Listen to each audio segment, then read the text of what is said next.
Sige. Ayan, good afternoon. Ha? Turn your Bible, chapter 7 ng Matthew. Ano, hindi ka marunong magbukas? Ha? Hindi marunong ka sa ano? 15 to 23. 15, 23 verses. Ayan. Ang pamagat ay, who are the false prophet? Merong cross parenthesis. Don't listen to thorns and tiles. These tiles. Ha? Ha? F-A-double-L. Ano eh? False tip. Parang ganyan. Tapos, ang ating opening verse, 1 John 4:1 tsaka 7:16 ng Matthew. Sabi diyan, Beloved, believe not every spirit, but try the spirits, whether they are of God, because many false prophets are gone out into the world. In 16, ito sinabi, you shall know them by their fruits. Do men gather grapes of thorns or fig of titles? Tiles? Yan ha, yan ang ano rito. Tayo pumikit pang manalangin. Panginoon Diyos, maraming pong salamat. Patawad po sa lahat ng aming kasalanan. Basbasuhan niyo po ang aming mensahe. Yung magkasalita ganoon din po sa makikinig. Bigyan niyo kaming unawa sa inyong tulungan kami ng Holy Spirit para maunawaan po namin ang inyong banal na salita. At ito ay magamit po namin sa buhay Kristiyano, Panginoon. Ito po ang panalangin sa Ama ng Espiritu. Amen. Pasinin niyo yung ano rito, no? Sabi dito sa 1 John 4:1, try every spirits. The word spirits here, tungkol to sa spiritual, kung ang sinasabi na naririnig nyo, salita tungkol sa Biblia, ito ba ay kalaban o hindi? Ito ba ay false prophet or true prophets? Pag sinabing false prophet, they contradict the message of God. Yan ang ano dito. Tuloy tayo. Yung opening verse natin isa, yung tinatawag na you shall know them by their fruits. Do men gather grapes of thorns? Grape of thorns or fig of tiles. Ayan. Pasinin natin yung ano no, yung word na thorns and tiles. Pag sa grape ka,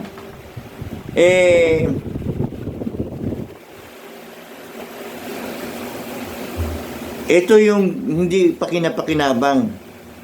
Yung thorns, yung tinik. Di ba? Tsaka itong tiles, ganun din. Isang halaman na matinik. Matalas, matinik. Pero ginugil ko to. Sa physical, sa Scotland, itong tile na to, isang tanim to na wild plant with sharp prickle leaves. Meron siyang matulis at matalas na dahon. Yan ang ano dyan. May istorya yan, yung sundalo daw natutulog. Yun daw yung nagbabantay sa kanilang bansa. Dumating ngayon yung kalaban. Tulog siya. Ngayon, yung nasa paligid na yung tiles na plant na ito ay wild. Natapakan to ng nasaki ito ng kalaban. Sumigaw sa sakit. Nagising siya. Yun ang doon. Kaya itong halaman na to, may gamit pagdating sa physical. At yung niya, yung pinaka-dahon niya, yung pinaka-bulaklak niya, ito ay herbal. Nalimutan ko yung basta herbal. Pwede rin kainin. Pero pagdating sa sa history ng Biblia, bad connotation. Itong tinatawag na thorns and tiles. Buksan natin ang ating Bible sa Genesis chapter 3, 17, 18. Ito yung umpisa ng mababasa natin yung word na thorns and thistles. Pansinin nyo, bumaksak na sa kasalanan si Adam sa si Eva. Ito sabi ng Panginoon sa kay Adam. And unto Adam he said, because thou hast hearkened unto the voice of thy wife, and hast of the tree of which I commanded thee, saying, thou shalt not eat of it. Cursed is thy, ano sabi to? Cursed is the ground, for thy sake. Mahal pa rin ng Diyos yan, Dapat sumpain si Adam, Hindi sinumpa ng Diyos si Adam, kundi yung ground. Yung tinatawag na lupa. Hindi kasi kayo nakakarating ng probinsya. Yung damo sa probinsya at saka yung mga, lalo dyan sa Batangas, meron dyan tinatawag na halaman na aroma. Yan, kapal ng dahon. Di pagdating ko doon, tumalon ako doon sa tinatawag na bangka. Kasi wala naman silang hagdan Pagdating doon, sabi ko, sige, talunan na kayo mga pasahero. Di talon. Pag talon ko ganyan, napunta ako doon sa tinatawag na buhangin. Maulan-ulan yun. Ngayon, ay kay kuya pa. pagdating sa sa bandang may halamanan, yung aroma, dahil maulan, puro buhangin yan, winasiwas ko yung yung kamay ko sa aroma ng madahon. Nasaktan ako. Kasi puro tinik. Ngayon naman nakita aroma. Kayo hindi pa nakita aroma. Sa Bohol walang aroma. Ginanong ko yung ko. Hindi ko alam, ang tinik. Sus, grabe, ganyan kalaki. Tapos tutulis. Aray. Namunon ako na ganyan. Ha? Santa na. Sa Batangas. Sa Tingloy. Isla ng Tingloy. Sa sunod doon, sunod doon, Mindoro na Ito ganito. Ang connotation ng thorn and thistles, basahin natin yung Genesis chapter, tituloy tayo. Kasi sabi ng Diyos, nakinig ka sa asawa mo, hindi ka nakinig sa akin. Ibig sabihin, mas pinakinggan mo yung asawa mo kaysa akin. Anong sinabi sa 18? Sabi to, sabi pa, dinagdag natin sa last instance ng 17, cast and the ground for thy sake, and sorrow shall thou eat of it all the days of thy life. Tingnan mo yung mga lalaki na naghanap buhay, pagod ng utak, pagod ng katawan. Yun ang sorrow. Bago mo makabili ka ng pagkain, mapapagod ka muna.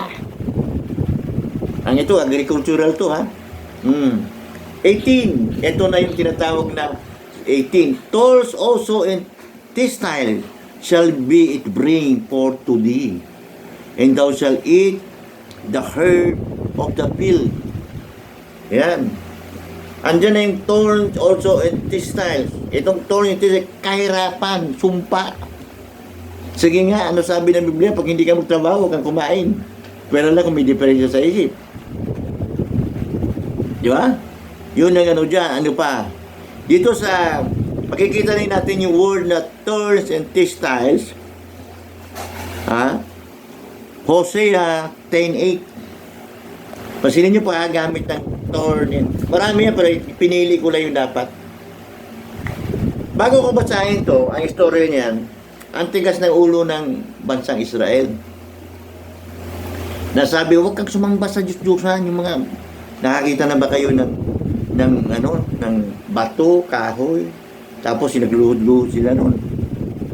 Diyos-Diyosan yun ayaw ng Diyos yun. Kaya ang tigas ng ulo ng bansang Israel, sabi niya, pag hindi kayo tumigil, buburahin namin ang inyong bansa. Dadaling kasi pang bansa, kukulong kayo, ayaw. Ito pagkakabanggit sa verse 8. The high places also have been replaced. The sin of Israel shall be destroyed. Yung abi na yun, mag-destroy yan. The thorns and thistles, shall come up unto these altars. Ano ibig sabihin ng ano rito? Iba na pagka-meaning dito, ha? Ha? Yung destitute, destroy, judgment. Ang ibig sabihin yan. And they shall say to the mountain, cover us. And to the hills, fall on us. Bakit? Mahirap eh. Mahirap yung kanilang mararanasan. Tuloy tayo. Ayan. Sabi ba dito sa verse 15, beware of the false prophets which come to you in sheep clothing. The word sheep clothing referring to religious personality. Merong sheep na si Kristo, ito pa si Kristo, and this is the Lamb of God to take away the sins of the world. Merong sheep, ang tinutukoy Kristyano. Ito naman, ano na to, false prophet, sheep din siya, nagsusuot lang siya ng suot ng mukha siyang koneho, ano ito, karnero, tupa, pero ang ilalim ay wolves. Alam niyo ba yung wolves? Ha? Yung aso na malaki na hindi alaga ng tao, wild. Oo, kumakain ng hayop din yan. Kinakain niya yung mga tupa. Di ba? Yun ang ano dyan, no? Ngayon, kung ito ay false prophets, may sinabi si Pablo sa Colossians 2:8. Ano sabi dyan? Beware of any man spoil to true philosophy. Ito yung kanilang tinatawag na may instrument. Bibigyan ka ng magandang philosophy. Ganda talaga ng philosophy na yon. And vain deceit. Yung pala daya. Walang kwentang daya. After the tradition of men, after the rudiments of the world, and not after Christ. Yan. Yung mga doktrina nila na magaganda, kung talaga nag-aaral ka ng Biblia, maharata mo, hindi ito kay Kristo. 16. You shall know them by their fruits. Do men gather grapes of thorns or fig of thistles? Patanong ito eh. Ha? Kung matino ka tao, mag-iipon ka ng thorns sa thistles, baliw ka. Ito ibig sabihin nito. Wala naman pakinabag yan eh. Pag pinag-usapan to sa spiritual, gusto mo ba mabati sa grupo ng mga false prophet puntang impyerno yan? Diba? Pansinin nyo sa Matthew 12:33, either make the tree good, in his fruit good, or else make the tree corrupt, for the tree is known by his fruit. Malalaman mo yung isang puno na maganda rin yung kanyang bunga. Pero ang metaphor to. Pag sabihin metaphor, isang bagay na hindi tao na meron siyang misahe. Yan ang dyan.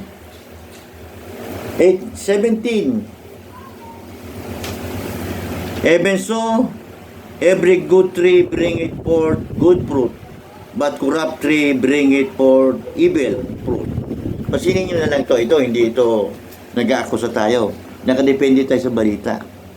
Isipin mo na yung si Kibuloy. Isa yan sa modern thorns and textiles. Bakit? Sabi ko, balikan natin yung 17. But corrupt tree bringeth forth evil fruit. Siya ay corrupt. Pero mo isipin mo yung mga ayon sa investigasyon, kaya nga nakulong eh. Yung kanya mga membro babae, magaganda, ginagalaw niya. Yung iba binibenta niya sa Amerika, hinihingi na siya ng Amerika eh. Doon ikulong eh. Yung iba bibita yan eh. Yung ganyan. Human trafficking ang kaso ni Kibuloy. Yun yung bunga. Ako ang Kristo. Kristo siya, pero nag-human trafficking. Sinusugo niya yung mga niya. Sige, mangingi kayo ng pera sa labas. bigay sa akin. Ganon. Ha? Di bali na walang pera. Wala na ganyan. 18. A good tree cannot bring forth evil fruit. Neither can corrupt tree bring forth good fruit. Ibig sabihin, kung good ka, hindi ka pwedeng magbunga ng evil. Pag bad ka, hindi ka pwedeng magbunga ng good. Binano lang ni Jesus kaya. Verse 19. Every tree that bringeth not forth good fruit is hewn down. Alam mo yung hewn down? Yung mga anong araw, hindi pa uso yung makina na inaano. Yung malaking mama na mas massive, ina-axe yung ina-axe yung palakol ng malaki. At kailangan malaki din yung lalaki. Hanggang sa yung matumba, gawing troso. Ano sinabi sa Matthew 3:10. Ang nagsabi ito kanina si Jesus Christ sa 7:19. Nagsabi si John the Baptist sa Matthew 3:10. Ano sabi niya? And now also the axe, the new axe, palakol, is laid unto the root of the tree. Therefore every tree which bringeth not forth good fruit is hewn down and cast into the fire. Yan. Yung mga puno na walang kwenta. Ano sabi ulit sa verse 20? Wherefore, by their fruits, you shall know them. Pagka meron ka nakitang mga religion, kung baga sa yan, sa believers na totoo, saved. Pero sa Christian living, sira. Ito na, hindi save, sira pa Christian living. Ganun ang sistema niyan. Kaya kung ikaw naman believers, sira ang Christian living mo, nalilitotan ako. Ligtas ba talaga yan? O, paglinggo, preacher.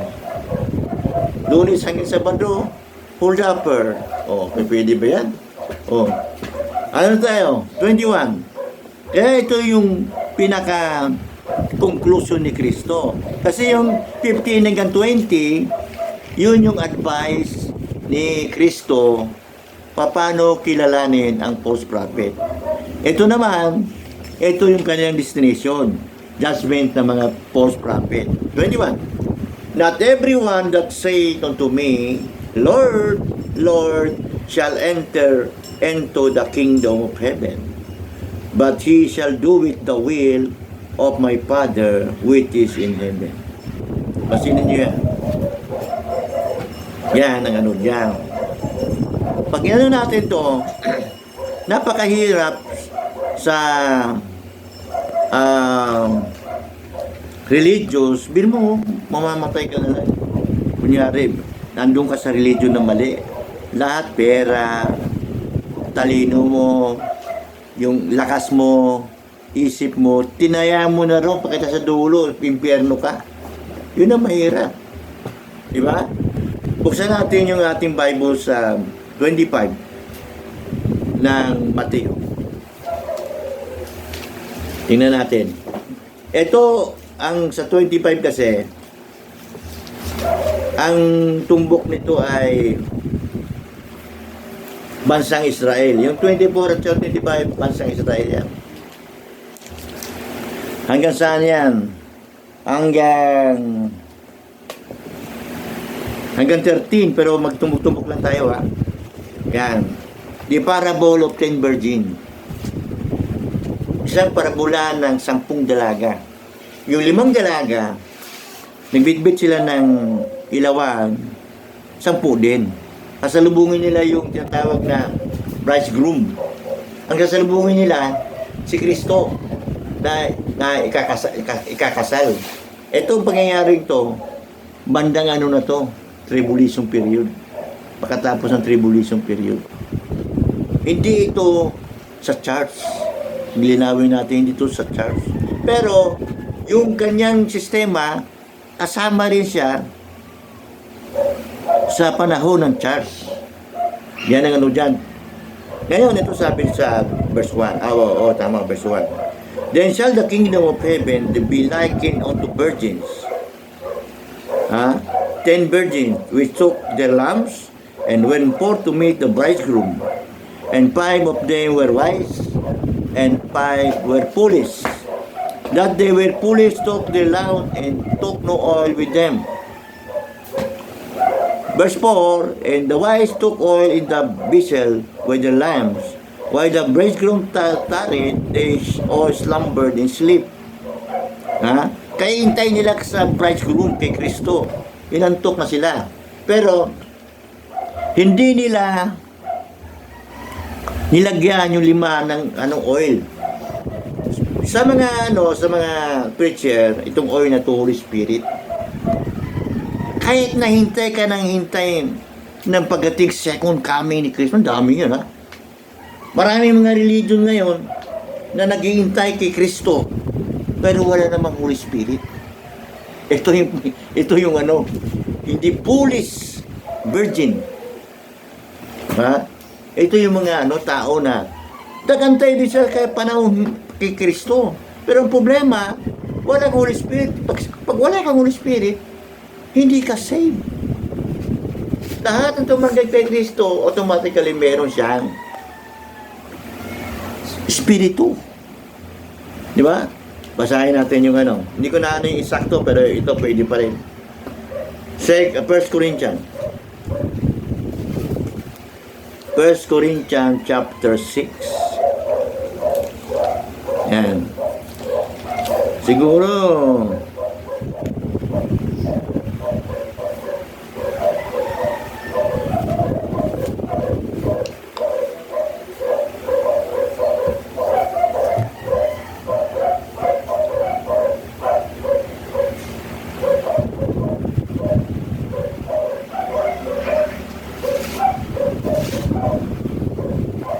ayan, pansinin sa verse 19. Dito nagkakaroon sila ng fornication, kung ano-ano kalakuhan na ginagawa ng mga 1 Corinthians, Ano sabi sa verse 19? What? Sabi sa 19, know you not that your body is a temple of the Holy Ghost, which is in you, which you have of God, and you are not your own. Ibig sabihin, yung yung believers, merong Holy Spirit. Kahit na pareho kayong magaling sa Biblia, pag wala kang Holy Spirit, hindi ka saved. Hindi na dyan. Ngayon, ilaktaw tayo dito. Dumating na ngayon yung yung Diyos, si Kristo. Ngayon, pagdating ng sa verse 8, and the foolish said, 7 lang. And all those virgins arose and trimmed their lamps. And the foolish said unto the wise, give us of your oil, for our lamps are gone out. But the wise answered, saying, not so, lest there be not enough for us in you, but you are rather to them that you sell, you buy of yourself. Bumili ka. Ibig sabihin, itong oil na to, kung iababaksak kami sa spiritual life, Holy Spirit. Ngayon, pagdating ni Kristo, sinaluha na sila. Sa verse 10, and while they went to buy, the bridegroom came, and they were already went in with him to the marriage, and the door was shut. After came also the other virgins, saying, Lord, Lord, open unto us. But he answered and said, verily I say to you, I know you not. Bilo mo? Kasi wala silang oil. Yan dyan. Watch therefore, sabi nito, for you know neither the day nor the hour wherein the Son of Man cometh. Yan ang dito. 22. Tayo na. Balik tayo sa chapter 7. For many will say unto me in that day, in judgment day na, Lord, Lord, we have not prophesied in thy name, in thy name done many wonderful works. Yun ang sabi ng rito, ng mga nagkikris sa Kristiyanuhan. Sabi pa sa verse 20, Verse 23, and when I profess unto them, I never knew you. Depart from me, you that work iniquity. Yan ang ano dito. Ito yung mga tinatawag na mga prophet. Siyempre, pati kung sino yung naniwala sa kanya, damay-damay na yan. Ha? Ang pinakamagandang i-profess, di bali na lang, hindi ka marunong masyado sa doktrina, pero isakto yung salvation. Kasi pag pinag-usapan nyo yan, simula Genesis, pinag-usapan na yung salvation eh. Tingnan nga natin balikan natin yung Genesis. Simula dito, gano'n na ang Panginoon eh. Parang,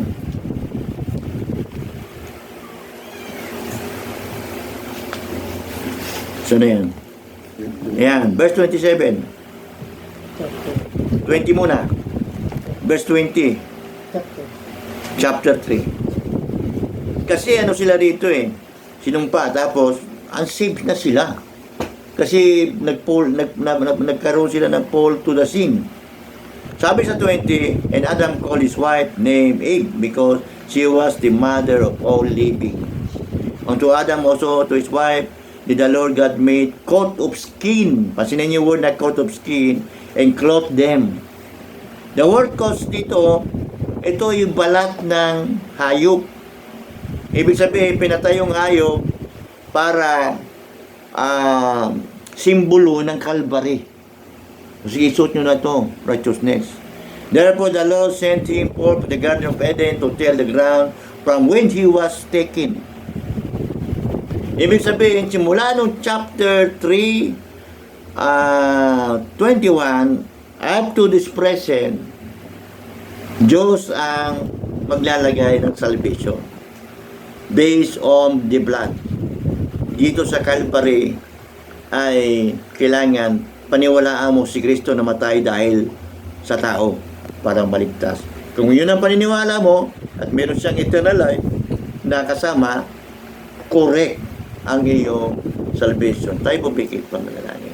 Panginoon Diyos, maraming salamat po. Tawarin niyo po kami sa lahat naming kasalanan, Panginoon. Bigyan niyo kami ng magandang Christian living, Panginoon. Proteksyonan niyo kami sa sakit. Proteksyonan kami sa masasamang tao, masasamang espiritu, at mga sakit, Panginoon.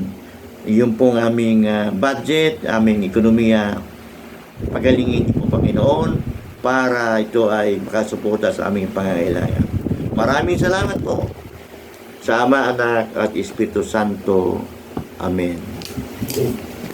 Ano yan? Ilan yan? 28?